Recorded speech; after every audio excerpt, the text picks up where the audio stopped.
This is Senator Ed Markey. Beautiful day to be with the great Congresswoman from St. Louis, Cori Bush, and discussing issues that go to the heart of the democracy in our country. And it's just been an amazing year since January 6th of 2021 to this moment uh, uh, on January 13th, 2022. Um, and, uh, and just love the fact that um, we can have a chat with Cori Bush. Cori, are you there? I am here. Hello. Hi, Cori. Let me ask this, if I could, Cori. Yeah. What's your what has this first year in Congress been like for you? Oh my gosh. Uh, it has been a roller coaster that started out with like a train wreck. It was unbelievable. But I'll say this. I feel like I've been being prepared my whole life for it. Just so many things that I've gone through in my life. I feel like I was prepared for day one and day three, um, and then beyond. Um, Coming into Congress after 7 years off and on of activism and protest and organizing, as well as my background in healthcare as a nurse and working as and being a pastor and all of that, single parent, just much that I've gone through. I was able to bring that into the halls of Congress and able to help people feel represented that had felt left out of the conversation for so long, because I'm one of those people. So I feel like I was able to walk in the door with that. But I'll say this, Senator Markey, people said you won't be able to do the work. You won't fit in. People won't like you. You won't get anything done. You won't have a voice. Well, maybe for some people. But we can't let the sky be our limit for anything. So I walk through Congress without, my heart is about not having limitations and not being in a box and just being the best that I can for St. Louis. Well, I agree with everything that you just said. I mean, I've been in Congress a long time, and I've seen it work, I've seen it fail. Yeah. But you are an activist, an organizer, and you were just elected a year ago to help steer the new progressive power in the House of Representatives. And you have done it on evictions, on climate justice, on so many issues. Every issue that you touch, you change, and you uh, have success, progress, change that takes place. And yet, we both arrived at the same conclusion Mhm. that the filibuster needs to go.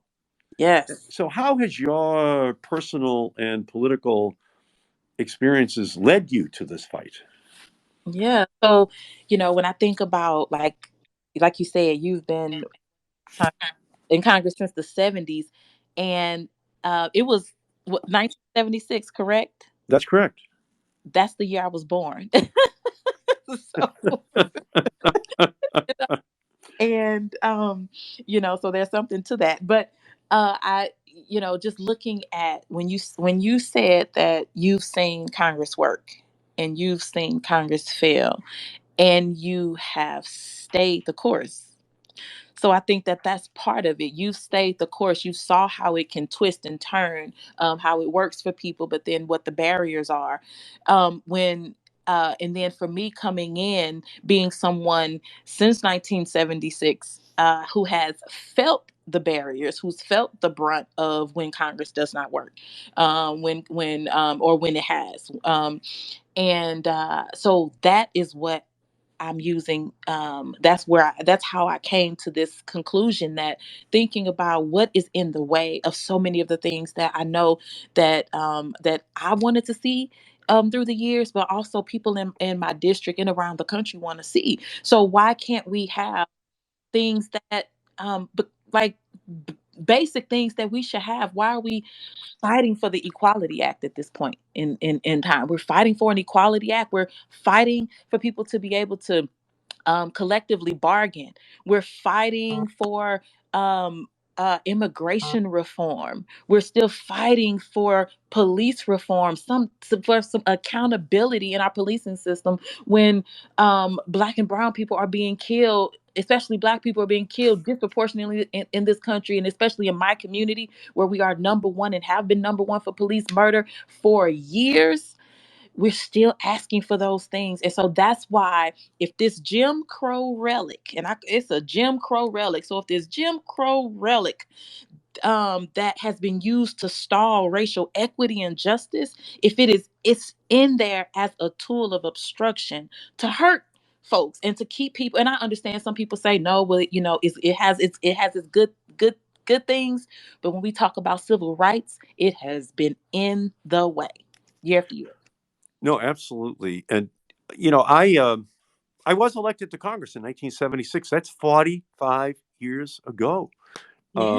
And the saying, it's not your age, Nope. it's the age of your ideas that are important. And in terms of the age of our ideas, you and I are the same age, Yes. because I agree with you. I agree with you what you're saying, and from my perspective, I do think we're at a pivotal, turning point for democracy, and so I think people would like to know, what will passing these bills, Hmm. HR1, the John Lewis Voting Rights Act, the Freedom to Vote Act, what will it mean for people on the ground in communities like yours in St. Louis?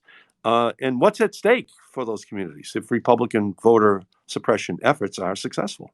Yeah.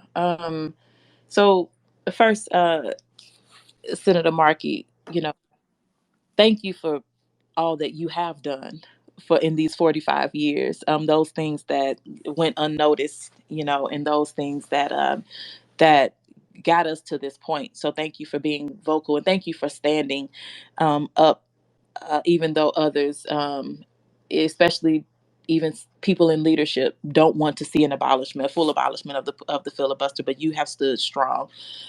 Thank you for that, and because we can be here at this point where we can have this conversation and say, look, the Freedom to Vote Act, if that's an election, if election day is a federal holiday, how many more people will be able to show up to vote?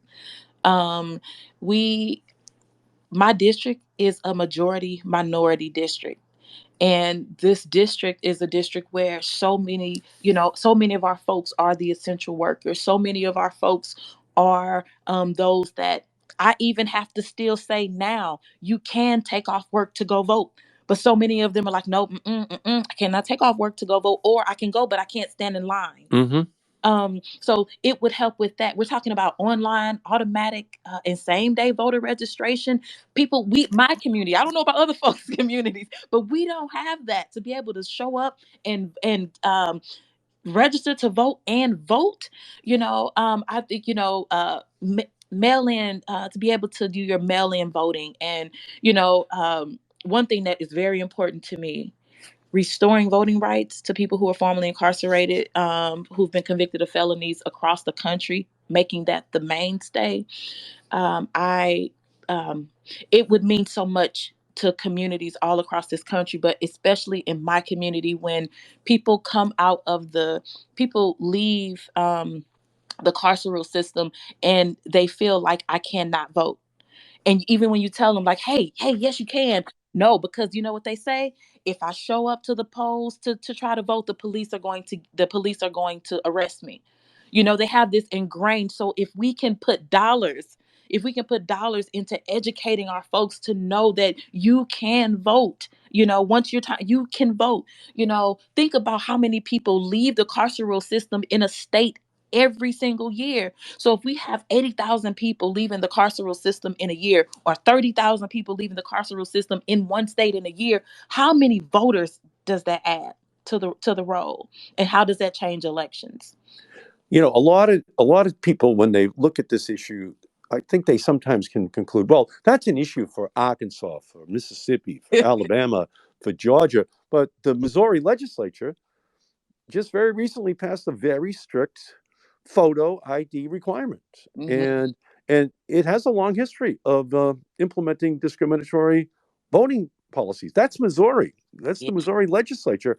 So, talk a little bit about that struggle in your state to make sure that your constituents are able to have easy access to the ballot. Because my own feeling is that we had the highest turnout in history in 2020, Hmm. and it's scaring the living daylights out of the Republicans. That Yeah. people took advantage of how easy it was to vote. And therefore, they're systematically trying to pass much tougher voting laws to especially keep Black and brown voters from the Mhm. polls. So, how is that playing out in Missouri? So, in a few ways. So, I think back a few years ago when I was doing a lot of work with our unhoused community, just on the ground, able to just do it every day, after work. And one thing that I remember is how often um, uh, our unhoused community members didn't have access to the ballot box, and when this new law started, this new law where you have to have the state ID or the voter ID card. When you have people who don't have a state when you that don't have a one stable address, when you have people who are transient, when you have folks who are in need of help and in need of resources, and this you make this barrier that they have to have this identification. When the same people that I would help every day at the clinic that I worked as a nurse at were my patients during the day, but they were also the people I cared for at night. And I would see the city come and take their belongings because they were sleeping on the street. They would come and take their belongings and trash them. Well, sometimes their IDs, their birth certificate, whatever it was in that stuff that they took away, those possessions. And so you have people that don't have that didn't have the photo IDs to be able to vote. But then you also have people that didn't have an address. So how do they do that? We go to the library. Would you please let this person use this address? It's just there were just so many things about this. But when Missouri just passed Medicaid expansion last August. Now those Missouri Republicans are renewing their efforts to make it harder to pass state constitutional amendments at the ballot box. Recently, our Secretary of State testified. He signaled that his intention was to make even stricter voter ID legislation among one of his top priorities. He wants to require government issue ID voting. Government issue ID for both in person and absentee. You have to have it for absentee too. This is what we're facing, and we are trying to encourage people. We want people to know that your vote counts, your vote matters. That's why they're trying to hold it from you. That's why they're trying to take it and tell you that it doesn't matter because, oh, it matters. And when I talk to the youth, Senator Markey, and sometimes and not just the youth as a whole, but different youth that tell me, Cori, I'm not going to vote. And I say to them, do you realize that in some parts of our state, students go to school 4 days a week, and in other parts, like where you live, we go to school 5 days a week? I said that was a decision that somebody made, and they got their friends involved, and they helped, and they got this thing passed, and now some folks get to go to school 4 days a week. I said that was a decision that a person made that was carried out and made into law. Whoever you don't vote for, somebody gets in the seat. Whoever you do vote for, you get to help that person get in the seat or help the wrong person to not. So that's what we're facing right here in Missouri. And it hits the Black community here the hardest. Well, I think everyone listening to you just can sense this force of nature, which you are. And when you hit the floor of the House of Representatives just a year ago, it was a history maker, Wow. meeting the moment in time. And I guess what uh, people would like to know is, when you're looking at the filibuster and then looking at broader justice movement issues, environmental, health, criminal justice, why is the filibuster debate so important? Why does it have to be changed so that we can deal with the issues that you care about so much? Because if something that this is something, the filibuster is not even constitution, it's not something built into the Constitution. It's not something that we have to have. The fight to abolish the filibuster, when we think about justice, when we know that the filibuster has been used to stall voting rights legislation for many years, for decades. It has been able to stall legislation. How does someone like me, how does someone who um, somebody who's black, somebody who's brown, somebody who's indigenous, somebody who is our communities that are living with community members living with disabilities, how do our community members who have decided uh, our community members who are who've decided that they're going to push forward with their voices, regardless of their background in whether with the carceral system. How do people like us get the justice we need, and that justice does not come after we die? Don't give me justice after I'm dead. Don't give me accountability then.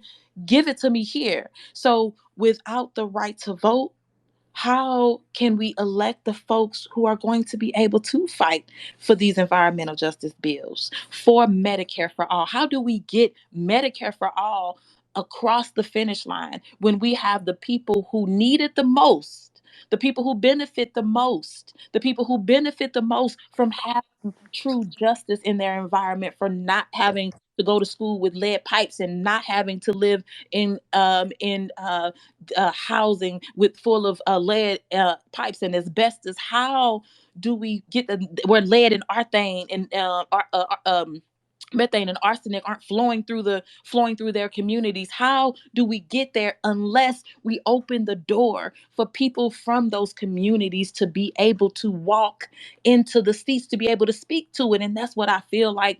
That's why, I that's the thing that I'm most excited about with me being able to be in the seat, is because I'm from the ground. I'm from the ground and I'm still on the ground. That's the other thing. I'm still on the ground. And I remember all of the hurt, and I still face it even still today. So even with police reform, Senator Markey, when people say to me, I wish you would stop talking about policing. I wish you would stop talking about it. Well, the thing is, if you have never been in the situation where your community continues to die from it, then I understand it not being as big of a priority for you. But I'm trying to save lives.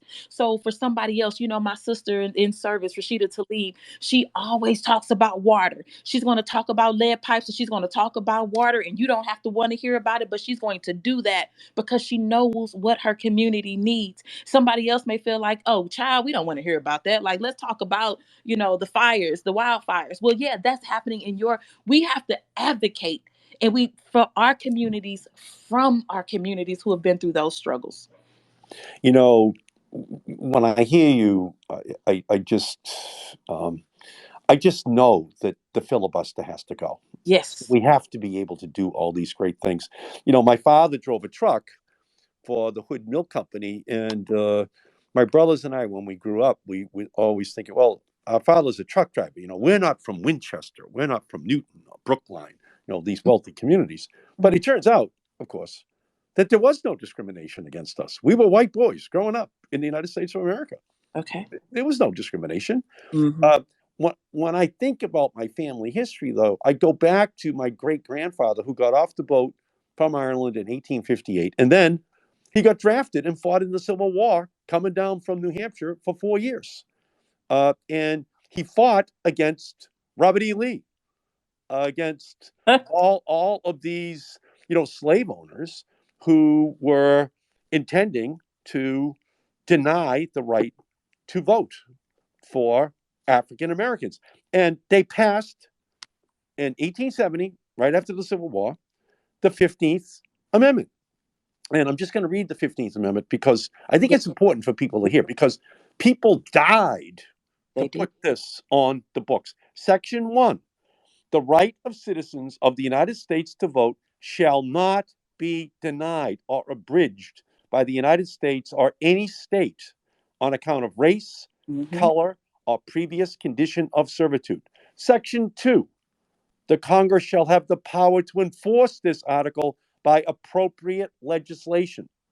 So states are now passing Yeah. laws to deny the right to vote Yes. based upon race and color, and yet the Congress cannot pass laws, appropriate laws, to protect the votes of everyone in our country.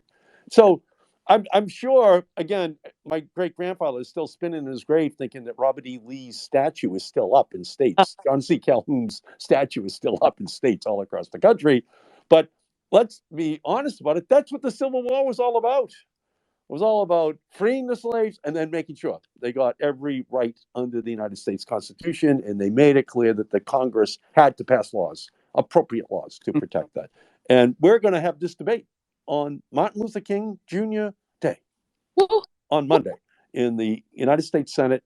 And we have to repeal the filibuster Yes. so that we can redeem the promise of all those generations that fought, for everyone in our country to have these rights. So Senator Markey, I know that so many people are probably wondering this question because voting rights is so important, to my community, to your community, all across this country.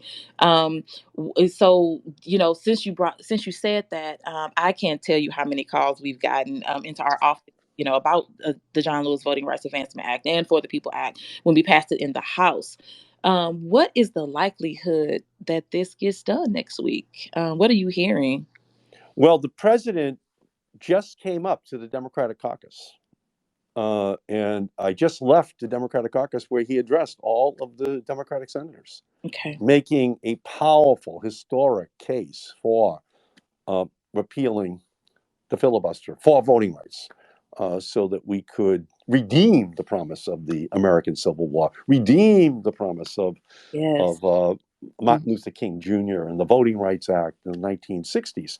So we're just going to continue to fight as hard as we can um, heading into Monday. And again, the obstacles are there and they're real. But the fight, the struggle is critical that we fight, so that, we have done everything that we can do to ensure that there is no discrimination based upon your race or color in our country. Yes, yes. And you know what? That makes me think about Dr. King's essay, Give Us the Ballot. And but there's so when Dr. King says, when he talks about preventing, his words were preventing Negroes from becoming registered voters. So, we talk about preventing Black people and from registered voters. When he said the denial of this sacred right is a tragic betrayal of the highest mandates of our democratic traditions, and it is democracy turned upside down. He said that as long as I do not firmly and irrevocably possess the right to vote, I do not possess myself. I can't make up my mind. It is made up for me. I cannot live as a democratic citizen observing the laws I have helped to enact. I can only submit, and so that is so key. Like, uh I own myself. Own myself. Our voices, the key is that our voices have to be heard. Yeah, and I don't think there was ever a moment when the people who wrote that amendment to the Constitution or the original founding fathers in the Constitution ever meant for there to be a minority of senators to be able to block what the majority will in the United States was. And right now, there is a clear majority will for the protection of the voters, Mhm. and it's only the filibuster that stops it because they contend that we need 60 votes. We need 60% of the Senate Okay. in order to protect people. And that, of course, is absolutely absurd. We use the reconciliation process, which is only 51 votes. Mhm. And in that, we're going to be able to do childcare. We're going to be able to do free pre-K. We're going to be able to do climate change. But when it comes to voting rights, no, you need 60 votes. And if we maintain that, then it means that democracy itself is going to be undermined, threatened, and many people say, well, if you abolish the filibuster, it will it will it will make it possible for the Republicans, perhaps on abortion or other issues, to do greater damage. But the truth is that the Republican plan is to take away the Mm, voting rights of people. That's their business plan. yes. And they'll be able to do it anyway because they'll win seat after seat in the House and the Senate and the presidency to be able to accomplish all these other goals. So the Yes. fundamental right is voting. And that's our great protection for all of the issues that we care about.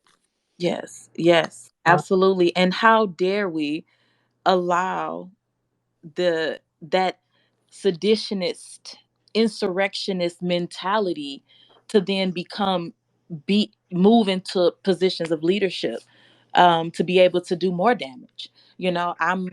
So they want to restrict the right to vote. They want to restrict access to the ballot box all across people, these Republicans all across the country.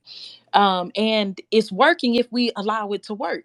That's the other thing. If we allow it to work, it can work in some areas, especially like mine, in a state like mine, and many others. Like you said, people are talking about, they're always talking about Arkansas or so many of these other states, and it glides right past us if we are not diligent, and if we are not outspoken about what we really need, and then also working with our legislators, like working with our legislators. I think that that's important, and it's important on a local level and a state level as well as the federal level. So Yeah, yeah. The Republicans are attempting to be able to select their own voters by excluding black and brown voters. hmm And we have to beat them, because if we beat them and black and brown voters can participate across Missouri and across the whole country, then we will beat those Republicans. We will defeat them at the ballot box, yeah, because democracy will work, but not if democracy is crippled right. by these, racist laws that are being passed in state after state. Y- yeah, and people just want to know, how can we deliver, like you said, we can use reconciliation for some of the things that we need, but people are asking, how can we deliver on $15 an hour, at least a $15 an hour minimum wage, and how can we deliver on so many that they need. They don't want to know what's in our way. They need to feel the change, because the question, like, it's like, do you hear the cries of my people? Mm-hmm. You hear the cry, and so hopefully that your colleagues, our colleagues, but your close colleagues in the Senate, I'm optimistic that the work will get done. Well, we're going to fight. We're going to struggle for the next 4 days. I wish you could have heard, all of the voices in the Democratic caucus with the president, leading, the effort just an hour ago. We're in the fight, and you've been an incredible inspiration, Cori, over the last year. Just an amazing person. Uh, and I'm proud to know you. I'm proud to be able to work with you. And I'm proud, I'll be honest with you, I'm proud to follow your leadership Oh, on so many of the issues that you have just stood up, or in the case of evictions, laid down over the Senate steps, to bring national attention to. And so it's just my honor to be with you. It's my honor to do the first Twitter Spaces in the Senate history with you, and I just hope that a victory can be reached on this filibuster, on voting rights, but on all the other issues that you care about, um, and our country needs to see put in place to protect those most vulnerable. I'm honored to be able to continue to work with you, my friend. I feel the same. Thank you so much. Thank you so much. And thank you for being so to our office, to such a newbie. but you've been right there for us from the day. I need people to know from day one, you were right there with us and your staff too, and we just appreciate you so much because you didn't have to care about a new office, a new congressperson. So thank You were a newbie who hit the ground running 100 miles an hour. So just an incredible leader. And thanks to all the listeners, yes, because, it's important for us just to keep our voices heard and for all of you out there to be responding to this challenge to democracy. This is participatory democracy at its best, using Twitter to then ask all of you to have your voices heard over the next 4 days. So thank you all.